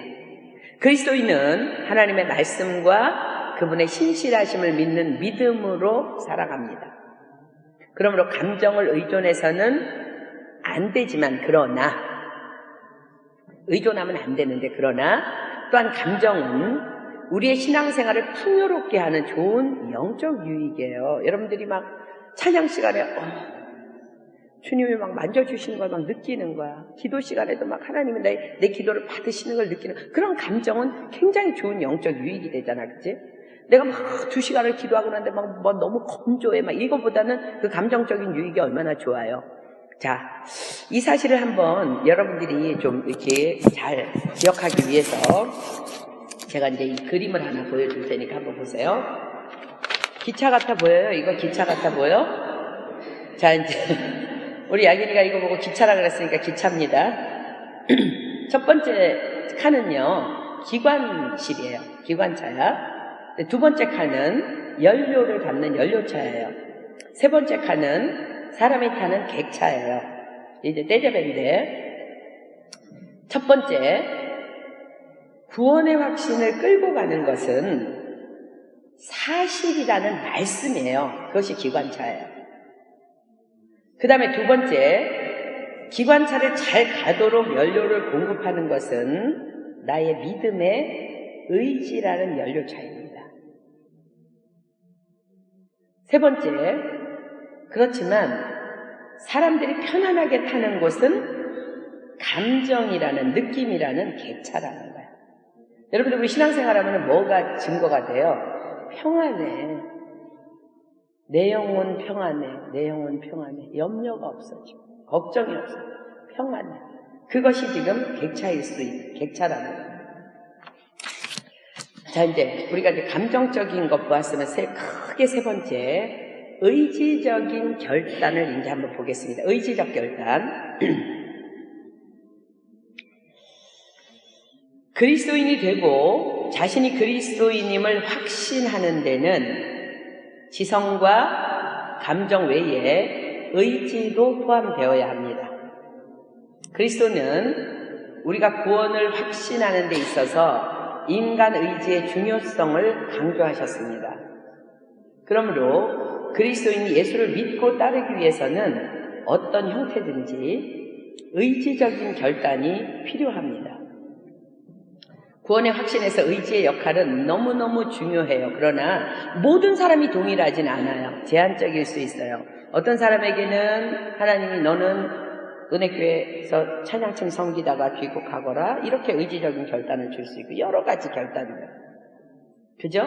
어떤 사람에게는 너는 리더로서 섬겨야 돼, 뭐 이런 의지적인 결단들을 하게 하세요. 너는 통역으로 좀 섬길래? 너는 좀 밥 좀 해줄래? 너는 좀 청소 좀 해줄래? 이런 이제 의지적인 결단을 요구하시는데, 예수님은 누가복음에서 이 부자 젊은 청년에게 어떤 의지의 결단을 요구하셨나 보겠습니다. 누가복음 18장 22절. 누가복음 18장 22절. 누가복음 18장 22절.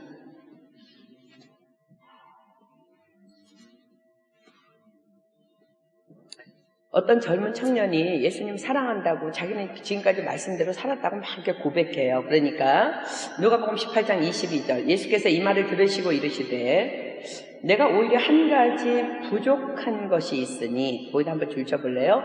내가 오히려 한 가지 부족한 것이 있으니. 여러분들에게 어떤 것이 하나님 앞에 드려야 되는 의지적인 결단이 뭐가 부족할까? 내게 있는 것을 다 팔아 가난한 자들을 나눠주라. 그리하면 하늘에서 보화가 내게 있으리라. 그리고 와서 나를 쫓으라 하시니. 부자 청년 젊은 관원에게요, 내가 가진 것을 다 팔아, 가난한 자에게 주고 나를 따라, 이런 의지적인 결단을 요구하셨어요. 모든 사람에게 똑같은 종류의 결단을 요구하시는 것은 아니지만, 모든 사람에게 공통적으로 예수님이 원하시는 것은 우리의 신앙의 의지적인 결단입니다. 뭐 이렇게 의지를 발동해서 내가 주님 사랑한다는 것을 보여드리는 거지. 남자친구 여자친구 둘이 사귀는데 전혀 어떤 행동이 없어. 사랑한다니까. 그래서 어쩌래는, 그죠? 자, 두 번째, 예수님을 만난 거짓 소경은 어떻게 자기의 의지를, 자기의 의지를, 그 신앙의 의지를 표현했나 보겠습니다. 누가복음 18장 39절로 41절. 누가복음 18장 39절로 41절.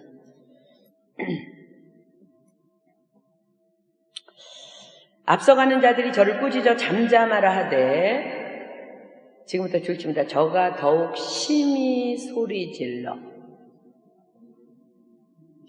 다윗의 자손이여 나를 불쌍히 여기소서 하는지라 예수께서 머물러 서서 명하여 데려오라 하셨더니 저가 가까이 오매 물어가라사대 내게 무엇을 하여 주기를 원하느냐 줄치십시오. 가로되 주여 보기를 원하나이다.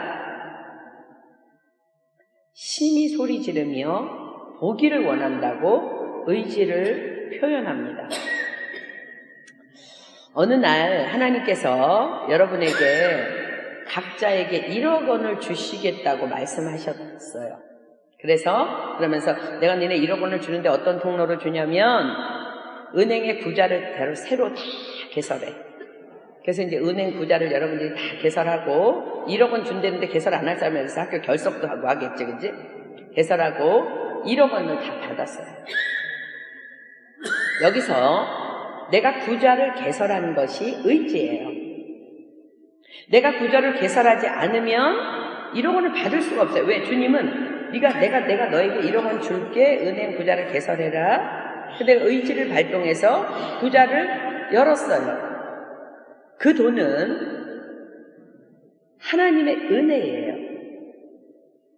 그러나 돈을 주시겠다는 약속을 받은 적도 없어. 오, 상여비한테 1억 원을 준다 그랬어. 나도 은행을 개설해야지. 그러면 1억 원이 들어와요, 안 들어와요? 안 들어오지. 하나님께서 주신 그 약속도 없이 구자만 개설한다고 1억 원을 얻을 수 있는 게 아니에요. 그 돈은 하나님의 은혜예요. 구자를 개설하는 것은 그것을 받아들이는 믿음에 의한 의지의 행위예요. 즉 믿음 없는 행동은 은혜를 받을 수가 없어요. 우리의 의지는 받아들이는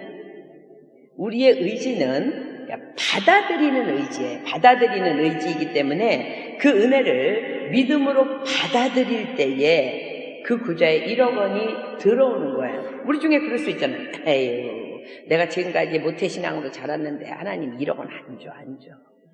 난 지금까지 통장 맨날 빵꾸가 됐습니다. 하나님 나 이것이 줬어. 못 받는 거지. 그죠? 자, 보세요. 마태복음 11장 28절 보세요. 마태복음 11장 28절. 우리에게 너희들이 은혜 받기 위해서 의지를 결단하고 나를 원하면 난 너희들에게 이렇게 할 거야. 마태복음 11장 28절. 마태복음 11장 28절. 수고하고 무거운 짐진 자들아 다 내게로 오라. 내가 너희를 쉬게 하리라. 저는요, 무거운 짐을 진 적도 없고요, 수고한 적도 없어요. 너무 좋아요. 이런 사람 있으면 할렐루야. 근데 우리 여기 제자가 되겠다고 온 사람 중에는 하나님께 해결받고 싶은 은혜들이 다 있어요. 그죠? 어떤 사람은 몸이 약하고, 어떤 사람은 가정 문제가 있고, 어떤 사람은 부모님 문제가 있고, 다 있어. 주님은 수고하고 무거운 짐진 자들아 다 내게로 오라. 내가 너희를 쉬게 할게 라고 약속하세요.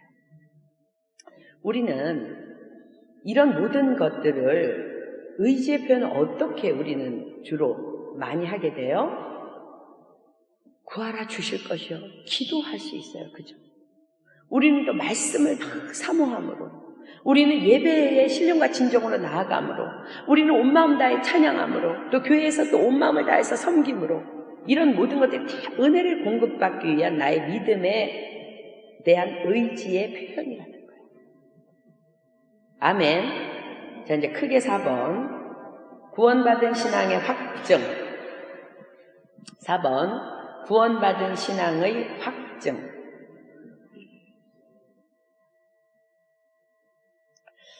전인격적인 신앙의 세 요소와 관련해서 하나님은 그리스도가 우리 속에 계시다는 세 가지 확증을 보여주세요. 첫 번째, 하나님의 말씀입니다. 하나님의 말씀. 구원의 확신은 하나님의 말씀의 권위에 근거하는 것입니다. 요한일서 5장 9절로 13절 핍니다. 요한일서 5장 9절로 13절.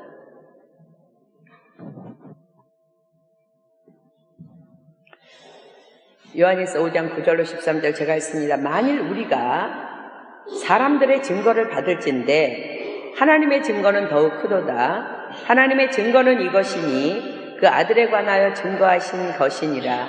하나님의 아들을 믿는 자는 자기 안에 증거가 있고 하나님을 믿지 아니하는 자는 하나님을 거짓말하는 자로 만드나니 이는 하나님께서 그 아들에 관하여 증거하신 증거를 믿지 아니하였습니다. 또 증거는 이것이니 하나님이 우리에게 영생을 주신 것과 이 생명이 그의 아들 안에 있는 그것이니라. 아들이 있는 자에게는 생명이 있고 하나님의 아들이 없는 자에게는 생명이 없느니라. 내가 하나님의 아들의 이름을 믿는 너희에게 이것을 쓴 것은, 거기다 줄 치십시오. 내가 하나님의 아들의 이름을 믿는 너희에게 이것을 쓴 것은, 성경을 왜 하나님이 기록하셨냐는 거예요. 너희로 하여금 너희에게 영생이 있음을 알게 하려 함이라. 아멘. 우리는 하나님의 말씀에 의해서 하나님께서 내 안에 계시다는 것을 우리가 알 수 있고요. 두 번째는 성령의 내면적인 증거입니다. 성령의 내적인 증거. 로마서 8장 16절. 로마서 8장 16절. 로마서 8장 16절. 성령이 친히 우리 영으로 더불어 우리가 하나님의 자녀인 것을 증거하시나니. 아멘. 세 번째, 가장 중요한 것, 우리의 변화된 삶. 우리의 변화된 삶. 우리가 거듭남을 체험하고 하나님의 자녀가 되었다는 가장 보편적인 증거는 여러분의 변화된 삶입니다. 요한일서 2장 3절로 6절.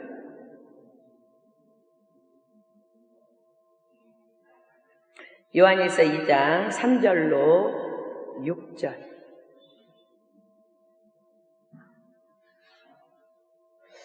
요한일서 2장 3절로 6절. 우리가 그의 계명을 지키면 이로써 우리가 저를 아는 줄로 알 것이요 저를 아노라 하고 그의 계명을 지키지 아니하는 자는 거짓말하는 자요 진리가 그 속에 있지 아니하되 누구든지 그의 말씀을 지키는 자는 하나님의 사랑이 참으로 그 속에서 온전케 되었나니 이로써 우리가 저 안에 있는 줄을 아노라. 저 안에 거한다 하는 자는 그의 행하시는 대로 자기도 행할지니라. 자, 줄 치십시오. 저 안에 거한다 하는 자는 그의 행하시는 대로 자기도 행할지니라. 자, 여러분들에게 제가 마지막으로 10가지를 한번 질문해 보겠습니다. 자, 이제 이 10가지는요, 여러분들 모두가 네, 예스가 아닐 수도 있어요. 그러나 이 10가지가 다 예스가 될 때 비로소 성숙한 크리스천, 바로 진정한 예수님의 제자로서의 삶을 살고 있는 것입니다.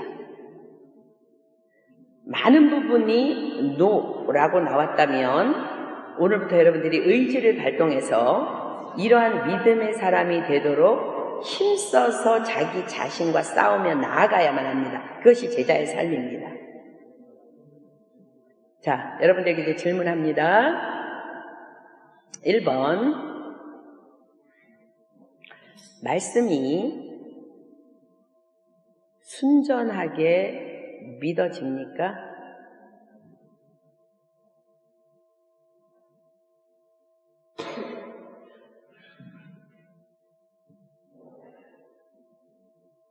(2번) 찬양이, 여러분 찬양은 곡조 붙은 기도예요. 아멘? 아까도 우리가 말씀 시작하기 전에 찬양을 했는데 찬양이 그 의미와 곡조 속에서 진정으로 되어줍니까?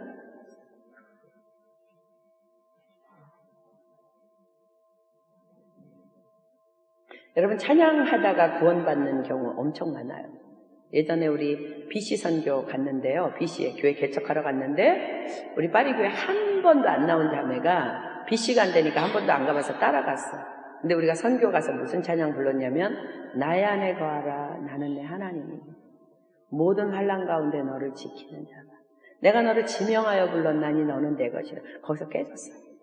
그날 주님을 혼자 아무도 그 사람에게 전도하거나 구원의 확신에 대해서 얘기한 적 없는데 복음을 전하지도 않을 그 말씀으로 깨졌어요. 찬양이 얼마나 놀라운 건지. 세 번째, 기도가 흡수되는 체험이 있습니까? 흡수된다는 것은요, 지금 내가 기도를 하는데 하나님 받으시고 계십니다. 하나님 지금 이 기도를 받으시고 계시는구나 라는 것을 막 느끼는 거야. 막 체험하는 거야. 그리고 믿음으로 기도했을 때 응답의 체험들이 막 받은 것들이 여러분들 있습니까? 이것이 흡수되는 체험이에요. 기도가 흡수되는 체험이 있습니까? 요즘에 여러분들 기도 생활 어떻습니까? 네 번째, 크리스찬을 만나면 교회 안에 우리 다 식구들 성도인데 그렇게 반갑습니까? 예전에 제가 쌍떼띠엔 갔다 올 때 제일 싼 표를 구했는데 1등석을 샀어요. 그 1등석에 탔더니요, 쌍떼띠엔에서 나 혼자 탄 거야. 그 1등 칸에. 세상에, 그것도 별로더라고. 근데 리옹에서 흑인 부부가 우리 야기니만한 애를 데리고 탔어요. 다야, 서울까지, 파리까지. 그렇게 왔어. 근데 그 꼬마가 막 노래를 해요, 엄마랑. 들어보니까 찬양이야, 찬양. 너무너무 신기하기도 하고 그래서 제가 그 흑인 부부를 쳐다봤더니 기회는 이때다 하고 그 사람이 나를 전도하려고 와가지고 예수 믿으십니까? 네, 저는 예수 믿습니다. 어디 갔다 오는 길? 아, 네, 쌍떼띠엔에 말씀을 저는 리옹에서 말씀을 전하고 크리스찬이에요. 너무너무 그 긴 대화가 필요가 없어. 리옹에서 파리까지 오는 동안 너무 행복한 거야. 그 기차 안에 크리스찬으로 가득 찬 게. 여러분들 크리스찬 만나면 그렇게 반갑습니까? 다섯 번째, 은사를 받은 것이 있습니까? 보편적으로 우리는 이제 방언의 은사 이런 것들인데 우리는 보면은요, 막 어떤 사람은요, 막 거지를 보면 미치는 거야, 막. 저 사람이 얼마나 추울까, 막 이런 것도 다 긍휼의 은사를 받은 거예요. 누가 또 막 우리 교회 식구 똑같은 유학생 쳐지면서 저녁을 안 먹었다 그러면 막 데리고 가서 막 밥 사주고 싶어. 다 사랑의 은사예요. 여러분들 은사 받은 것 있습니까? 한번 생각해 보세요. 근데 은사를 그걸 내가 지금 잘 활용하고 있는지. 여섯 번째, 예배를 사모합니까? 오늘 교회 나오기 전에 어땠어요? 주일날 예배 오기 전에는 어떻습니까? 토요일날 기도 모임 나올 때는 어떻습니까? 오늘 주님이 나에게 어떤 메시지를 주실까? 무엇을 교훈하시고 무엇을 책망하시고 무엇을 바르게 하시고 오늘 나는 또 얼마나 또 막 깨지고 내가 깨끗해질까? 뭐 이런 사모함들이 있습니까? 일곱 번째, 믿지 않는 영혼이 불쌍해 보입니까?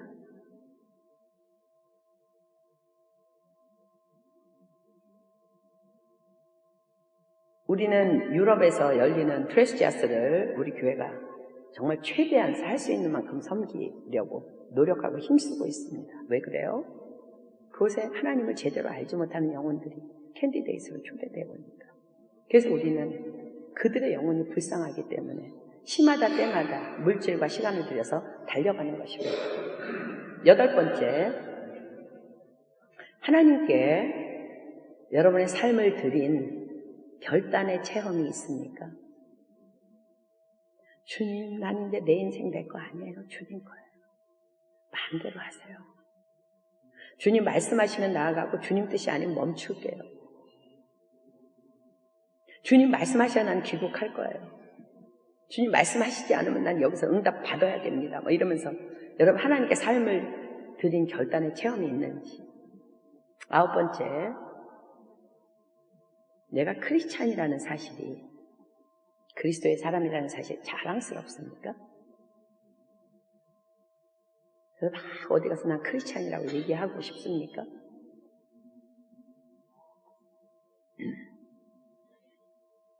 마지막 10번째, 영적 전쟁에 대하여 생각해 보았습니까?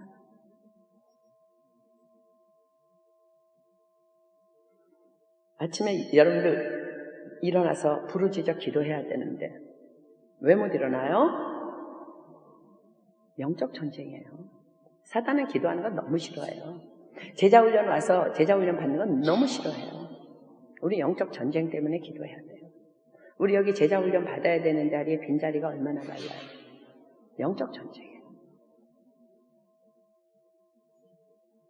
이 10가지 모두가 내가 아닐 수 있어요. 아까도 얘기했지만 그러나 이 10가지가 다 이해가 될 때 비로소 성숙한 크리스천, 바로 진정한 예수님의 제자로서의 삶을 여러분이 살고 있는 거예요. 많은 부분이 노라면 여러분 의지를 발동해야 합니다. 이러한 믿음의 사람이 되도록 힘써서 자신과 싸워야 돼요. 여러분 나 자신과 싸워야 돼. 왜 그래요? 영적 전쟁이니까. 내가 약해 있으면 사단은 그 틈으로 들어오는 거야. 내가 강해져 있으면 사단은 나를 건드리지 못해. 환경을 내가 지배할 수 있어요. 의지는 나 자신과의 싸움이에요. 신앙은 나 자신과의 싸움이에요. 나의 큐티를 방해하는 요소가 무엇입니까? 많은 사람들이 나눴죠. 사실은요, 다 자기 자신이에요. 환경은 다 밟을 수 있어요. 내가 의지가 약해서 그래요. 영적 전쟁이거든요. 피곤하다고요? 아니요. 벌떡 일어날 수 있어요. 환경이 허락하지 않는다? 아니요. 다 일어날 수 있어요. 큐티 할 수 있어요. 묵상 왜 못해요? 바쁘다고? 아니요. 나 자신과의 싸움이에요. 자, 이 일을 돕기 위해서 여러분들에게 제가 말씀을 하나 던지겠습니다. 갈라디아서 5장 24절. 갈라디아서 5장 24절.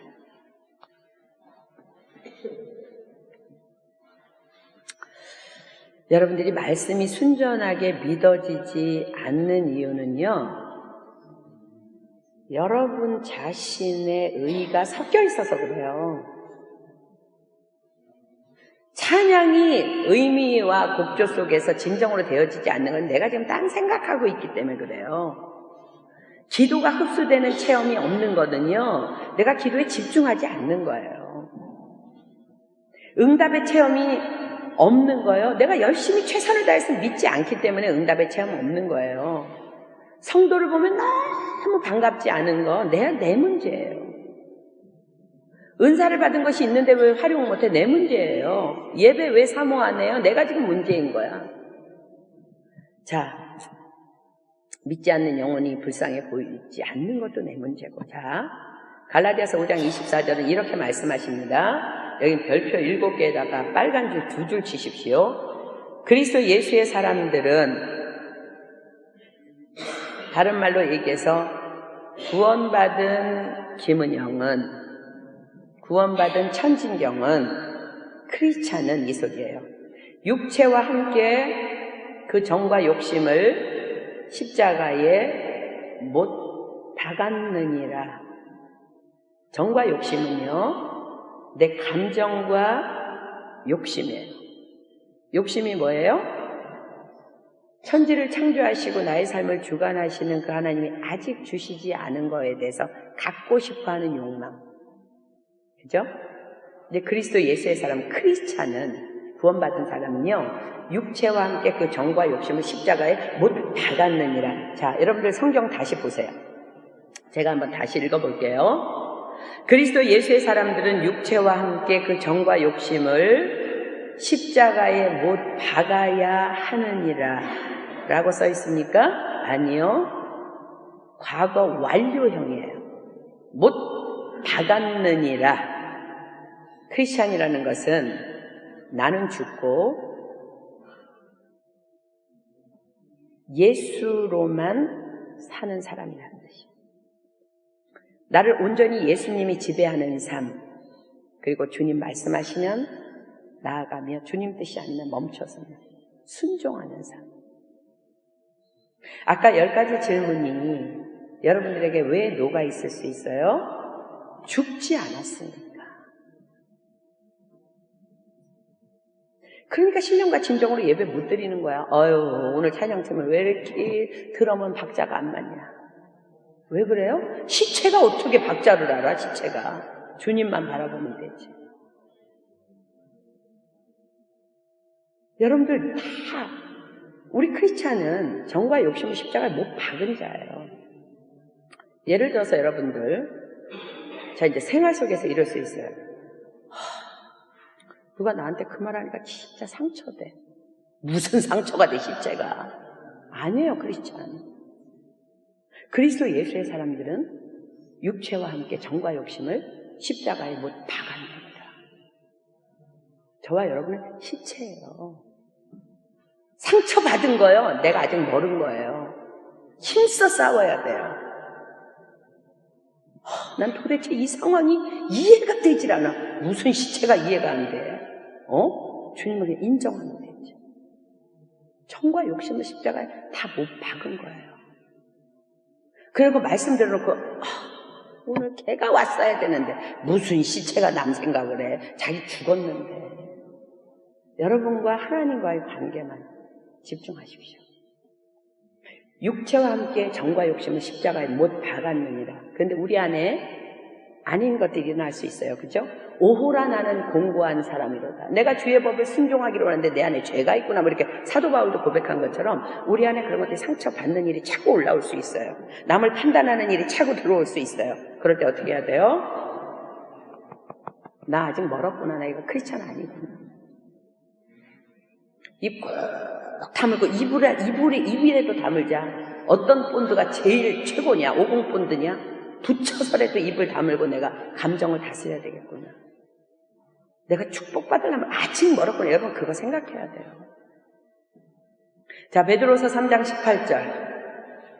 우리는 계속해서 자라가야 합니다. 베드로서 3장 18절. 베드로서 3장 18절.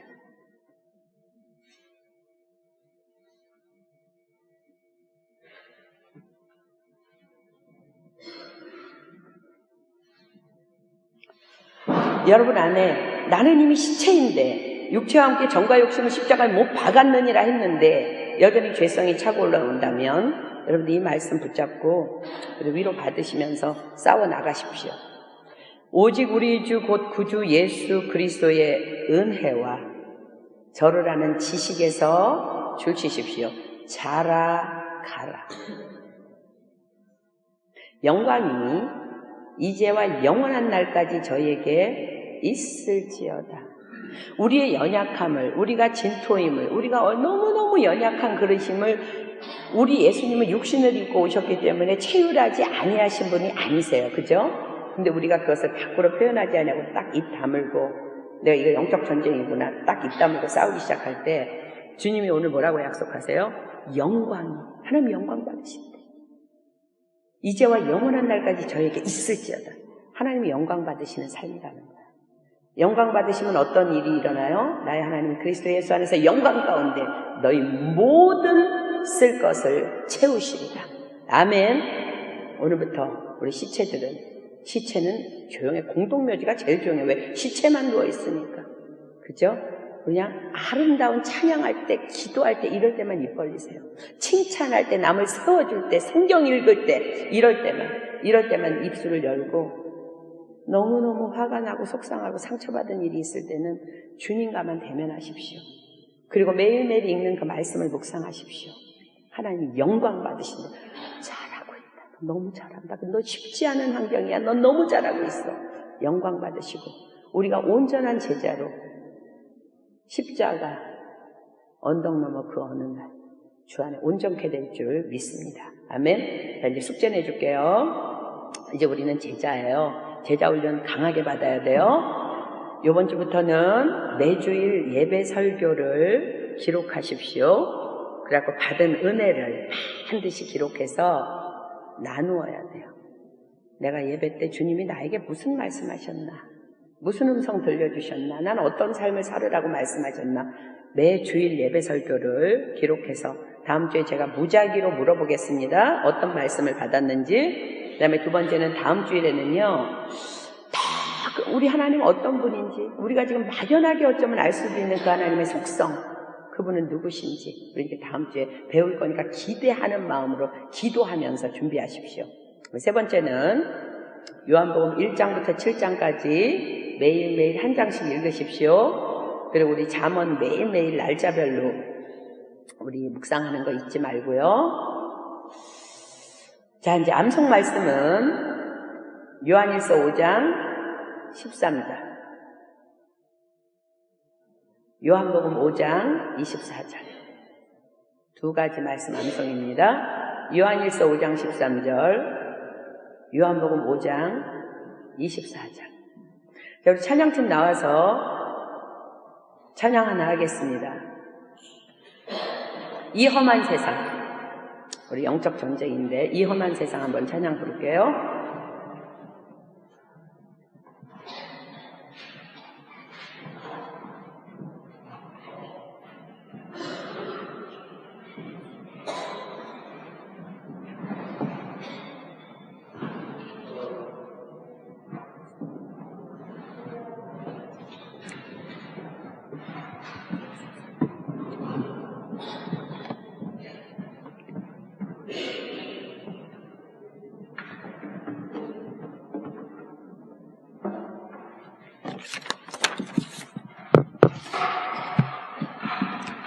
가사를 잘 생각하면서 주님 그렇습니다. 주님 오시는 그 천국 가는 그날까지 참 세상은 악해서 나를 공격할 텐데 나는 주님 가신 길을 걸으면서 나는 주님을 찬양하겠습니다.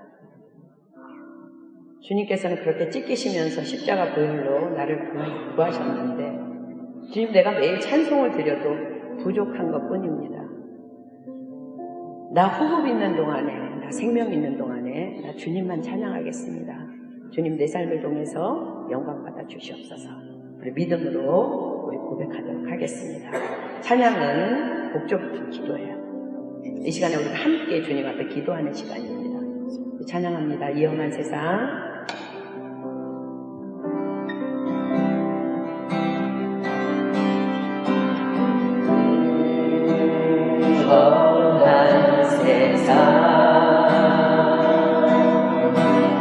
나 살아갈 동안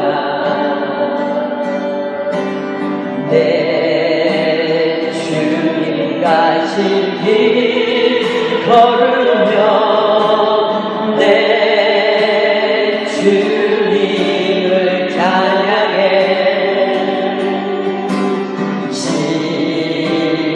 십자가 보며 날 구한 그 사랑 나 매일 찬송을 드려도 늘 부족한 것뿐이니 나 거울 믿는 동안에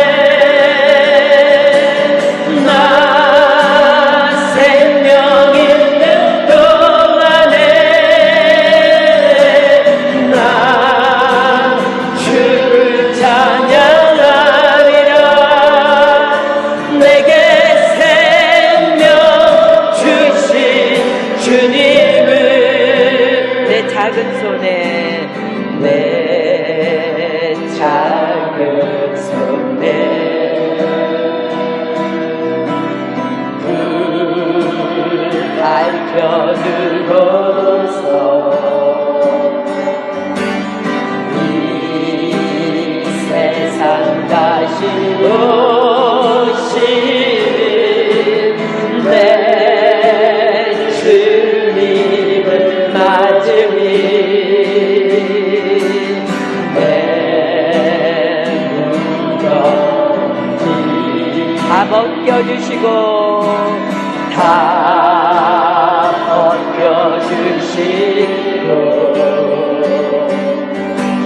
그 아름다운 그 멸류관 날 위해 예비하시 아멘 아멘 나 호흡 있는 동안에 나 생명 있는 동안에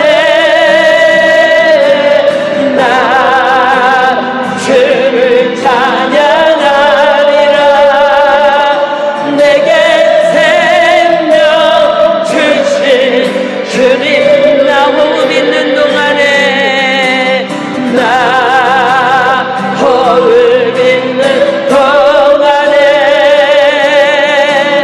나 생명 있는 동안에 나 주를 찬양하리라 내게 생명 주신 주님을 이 시간 우리 주여 삼창합니다. 시작! 주여! 주여! 주여!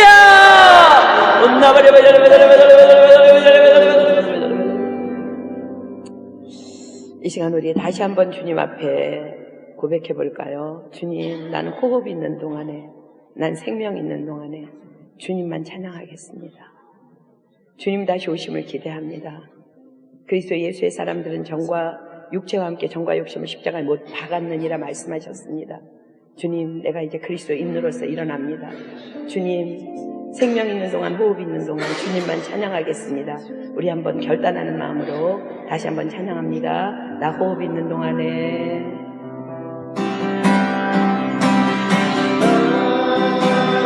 호흡 있는 동안에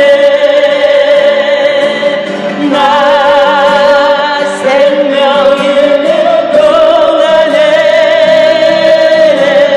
나 주를 찬양하리라 내게 생명 주신 주님 나 호흡 있는 동안에 나 호흡 있는 동안에 나 생명 있는 동안에 나 주를 찬양하리라 내게 생명 주신 주님을